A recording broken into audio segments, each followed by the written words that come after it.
Gen 4. Give me a moment. Alright, I'll be honest here. And when I say that, I'm probably going to turn heel right when you least expect it. That's a bad person for anyone who doesn't watch wrestling. Except for the Gen 2 remakes, I kind of played the Gen 4 games with a flat tire, meaning that I could faintly hear a droning tuba while I was holding my Nintendo DS. Mainly because the games were shockingly slow. I mean, you wait 2 seconds for the health to go down and every animation to occur, and you've got a KB who has to use Just for Men to look young again. Besides from that though, the Sinnoh region would be my second favourite, based on all the legends it holds its origin to, as well as the intense mountainous landscape, with references to the Welsh miners and Bonnie Tyler.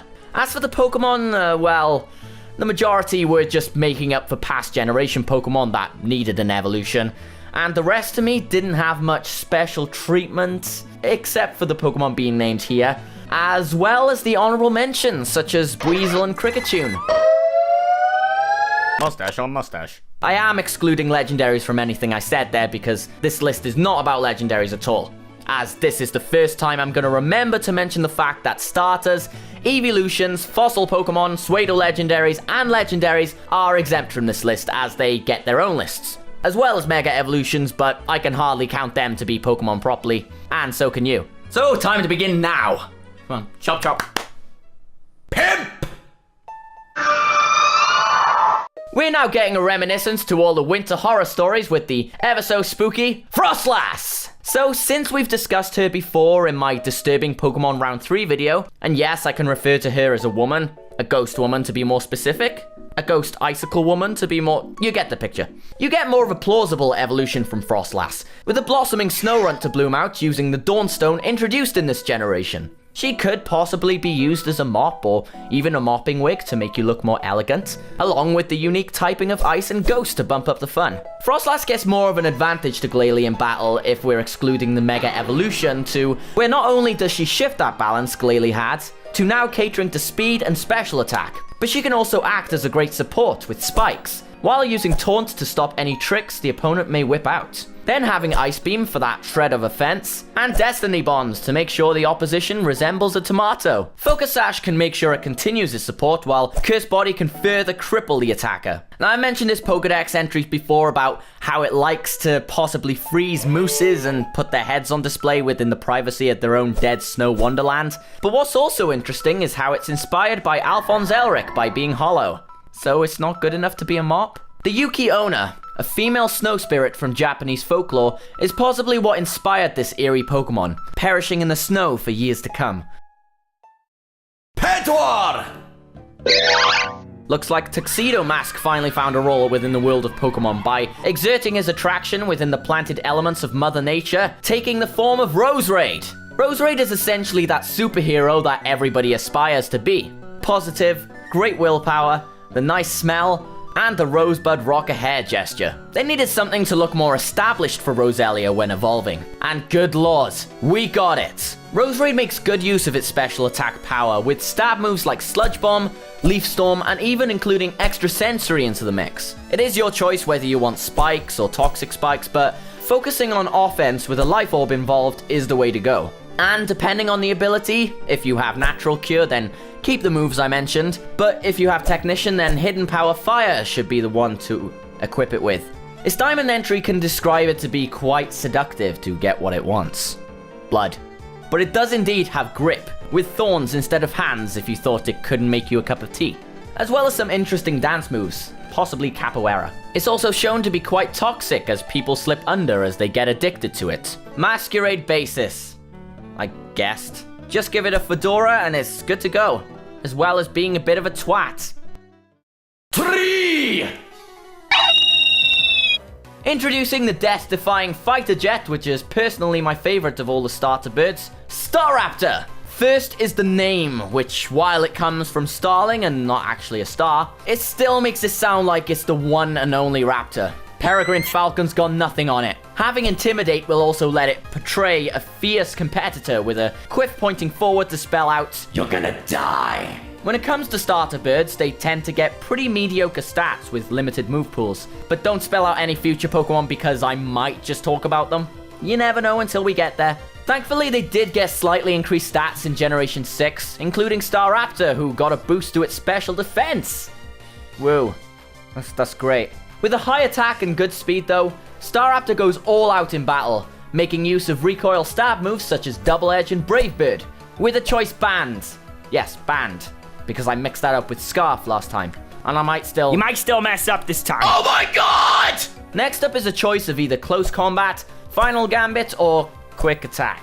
Close Combat is nice as some alternate typing to dish out, but Final Gambit can work to counter Pokemon such as Skarmory, who can handle Staraptor's brute strength. This is what I mean. Staraptor will take on any Goliath at any time with no hesitation, even though there might be one Goliath. Goliath. That's how you pronounce it. Then it becomes a lone wolf after evolving and being a bit insecure when it comes to hairstyle. And while the evolution line is tightly based on the starling breed of birds, Staraptor can also draw influence from bigger birds of prey such as hawks and falcons. Pterodactyls maybe for that rock-hard nature, but a pterodactyl isn't a bird. It flies though. Die! It's to be expected. Lucario! Now before you pull the overrated cards, just know that nobody cares. And if somebody raises their hand to say they care, nobody cares. Lucario is still the face of Generation 4 with its individual Jackal fighting look. And the fact that it's been in other Nintendo-related work, which I don't want to tie to this because it wouldn't be fair and loads more Pokemon deserve a push. You hear that, Mega Charizard X? Why deserves a place in the anime? But speaking of Megas, Mega Lucario brings out the warrior in him with Mega Dreadlocks to show how much of a true MMA fighter he is. You know, if they have long hair, they have to keep it steady. And well, Close Combat won't be a nice one to get involved with, but that's for when we discuss how it plays out in battle, which happens now. Life Orb all the way. If you're going for a physical-based strategy, then the previously mentioned Close Combat, Swords Dance, Extreme Speed, and either Crunch, Ice Punch, or Iron Tail are your best bets. For special though, then there's the Nasty Plot, Aura Sphere, Flash Cannon, and the Dark Pulse or Vacuum Wave to do well. As for Mega Lucario, it's definitely made a name for itself, being one of the strongest Megas, going with adaptability, making Close Combat pack a whopping punch at 2 times its original dance. Dance, what the fuck is that supposed to mean? What was I on when I wrote this? It's also handy for Bullet Punch to make a stand, and gain the upper hand and the last laugh. Iron Tail does deal more steel-type damage, and Ice Punch or Stone Edge can land a titanium nail in the coffin. Take another pick at that. As it is described as the Aura Pokemon, it only makes sense that its Pokedex entries reinforce that description, as it can understand human speech. It reads their thoughts and movements to the extent that no one is safe, apparently. All hail Lucario, King of Prac! Did you really have to interrupt me there, Hiccup? Lucario is a reincarnation of Anubis in the flesh. That's twisting it around a bit. But this does explain the Jackal resemblance, and also takes on the ability to judge the hearts of deceased souls based on their actions in life, in the form of the whole aura concept. Furthermore, recreating the art of ancient Egyptian boxing with his palms. I don't know if boxing condones happy slapping. Its name has even more meanings to it. Possible meanings. Either being the Japanese transliteration of Orichalcum, that mythical metal that people wish was real, or Oracle to refer to its extraterrestrial abilities. It could also involve Lupastar, Mufasa, which is like some dog, not a lion, or Cairo, Pharaoh, Dodo, you name it. Popo.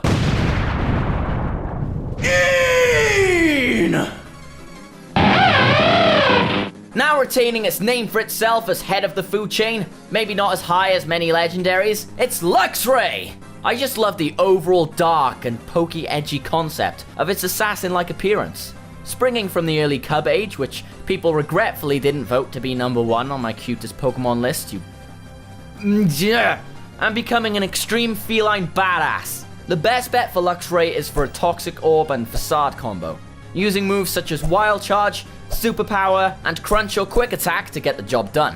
All of this while having the ability Guts gives it even more raw power, as is pretty much a hard hitter already. So if Lucario can see auras, Luxray can see through anything, so it's the transparent counterpart. I just love the fact that its eyes gleam gold when it spots prey. It's like jackpot, but it also describes how Luxray is a great parent, using that same ability to see through anything. But it might also be an influence for perversion. And as guessed, it's based on either a lion or a lynx. Most likely a lynx though, because European mythology explains how the lynx shares the same ability to see through walls.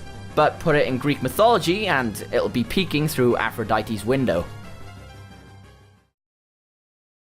Now time to see Madhouse's shit list. Yeah, that's still his name. I don't know why he denies it so much. I've already explained this, but okay, kind of what he said.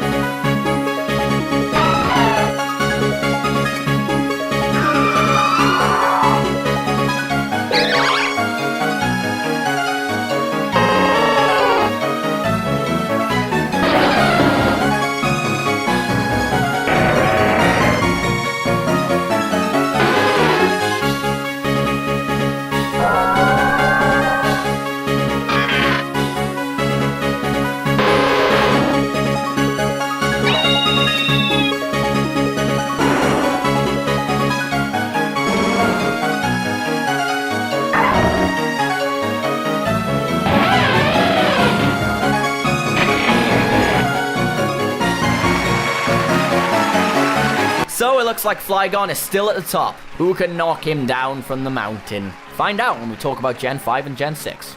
Liggets out! Why'd you kill yourself, Sebastian? So it was basically announced 2 weeks ago that there was going to be a Godzilla sequel featuring Mothra, Rodan, and King Ghidorah. Ghidorah. Great and mighty.